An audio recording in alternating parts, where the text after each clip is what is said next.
He's Charles Barkley, the Emmy Award-winning analyst for the NBA on TNT. He joins us now. CB, let me start with that. You got a problem with Hamels hitting Bryce Harper, or that he admitted to hitting Harper? Well, he had to give me a legitimate reason why he hit him.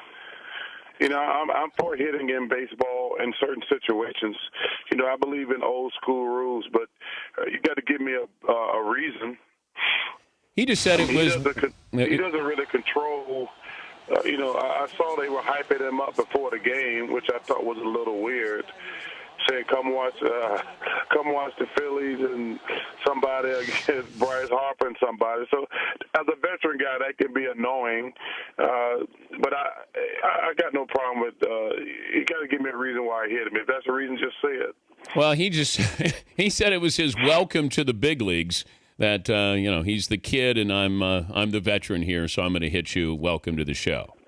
No, well then that just makes it stupid. Then, yeah, you got to have something better than that.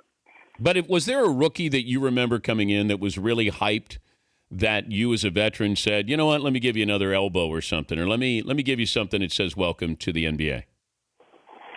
Well, you know, the way it works for us is, like, I remember I always tell the stories about Maurice Cheeks. He just went up and down the court, not Maurice Cheeks, Maurice Lucas. I went up and down the court, and he just hit me with a great elbow. I mean, I almost started crying. He hit me so hard. And then I was talking to Moses, who's I said, Maurice Lucas. That was that time, you know, going back to the Darryl Dawkins thing. You don't mess with Maurice Lucas. I said, what should I do? He said, hit him back as hard as you can. So running down the court under the basket one time, I hit him with a great forearm, kind of folded him like a chair. So running it back down the court, he just says to me, "Hey, young fella, I just want to see what you were made of." So all the veteran guys test the young guys at some point.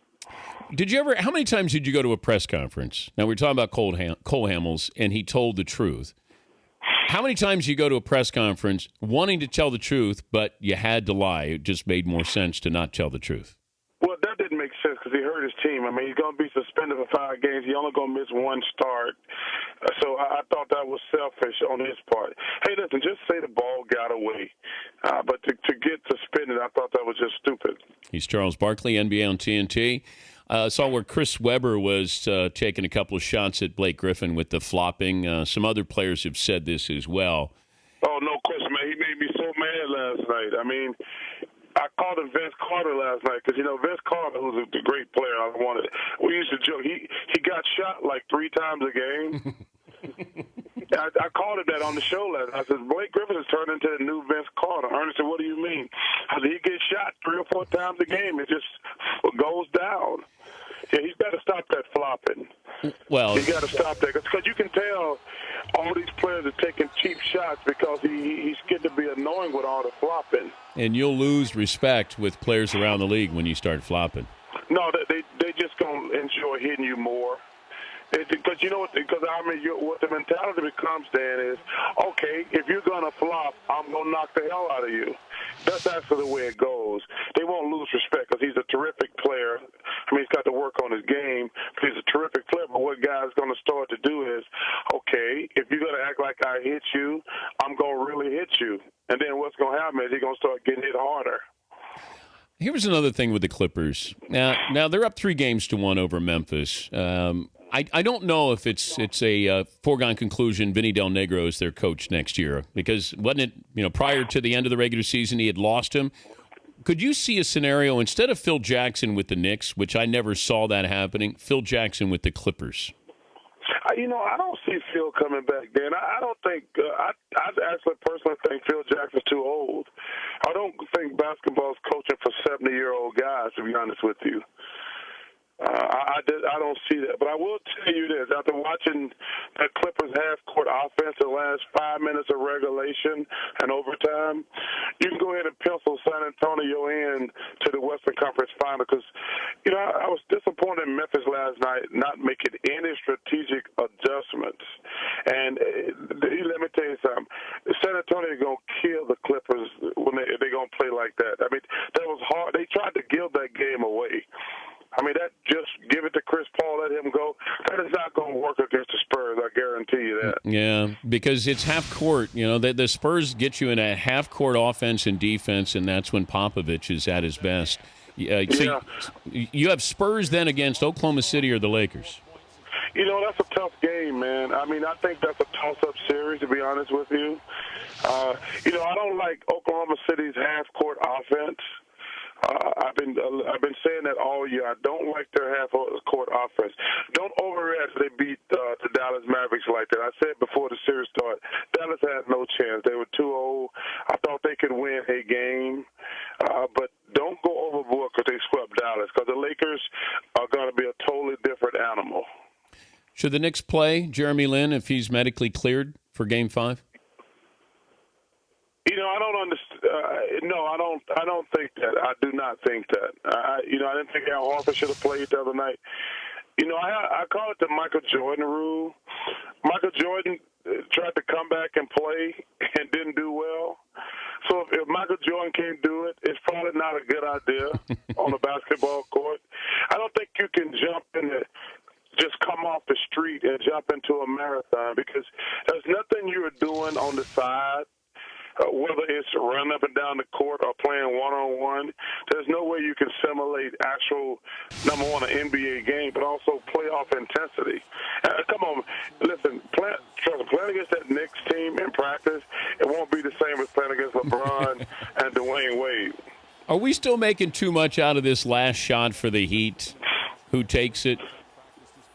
Well, because it should be LeBron James taking those shots. I said the same thing, Charles. I just don't understand it. Well, maybe this is the reason, is it's Dwayne Wade's team, and LeBron still wants to facilitate. And if this is Cleveland and Wade goes to Cleveland, LeBron's taking the last shot.